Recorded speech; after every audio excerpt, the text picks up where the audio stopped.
പുതുച്ചേരി വാഹന രജിസ്ട്രേഷൻ കേസിൽ ബി.ജെ.പി. നേതാവും നടനുമായ സുരേഷ് ഗോപിക്ക് തിരിച്ചടി. കേസ് റദ്ദാക്കണമെന്ന സുരേഷ് ഗോപിയുടെ ഹർജി Ernakulam additional chief judicial magistrate കോടതി തള്ളി.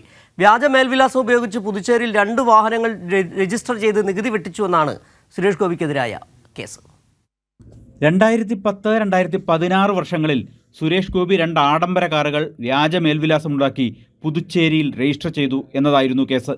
പരാതിയെ തുടർന്ന് ക്രൈംബ്രാഞ്ച് സംഭവത്തിൽ അന്വേഷണം നടത്തി സുരേഷ് ഗോപി നികുതി വെട്ടിച്ചതായി കണ്ടെത്തിയിരുന്നു.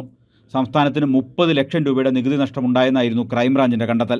പുതുച്ചേരി ചാവടിയിലെ കാർത്തിക അപ്പാർട്ട്മെൻറ്റിൽ വാടകയ്ക്ക് താമസിക്കുന്നു എന്ന് വ്യാജവിലാസമുണ്ടാക്കി വാഹനങ്ങൾ സുരേഷ് ഗോപി രജിസ്റ്റർ ചെയ്തു എന്നായിരുന്നു ക്രൈംബ്രാഞ്ചിൻ്റെ കുറ്റപത്രത്തിലുള്ളത്. തുടർന്ന് കേസ് റദ്ദാക്കണമെന്നാവശ്യപ്പെട്ട് സുരേഷ് ഗോപി കോടതിയെ സമീപിക്കുകയായിരുന്നു. സുരേഷ് ഗോപിയുടെ ഹർജി തള്ളിയ കോടതി കേസ് റദ്ദാക്കില്ലെന്നും വ്യക്തമാക്കി. Ernakulam additional chief judicial magistrate കോടതിയുടേതാണ് ഉത്തരവ്.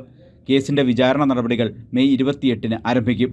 കേസിൽ സുരേഷ് ഗോപി നേരത്തെ കോടതിയിൽ ഹാജരായി ജാമ്യം നേടിയിരുന്നു. കൈരളി ന്യൂസ്, കൊച്ചി.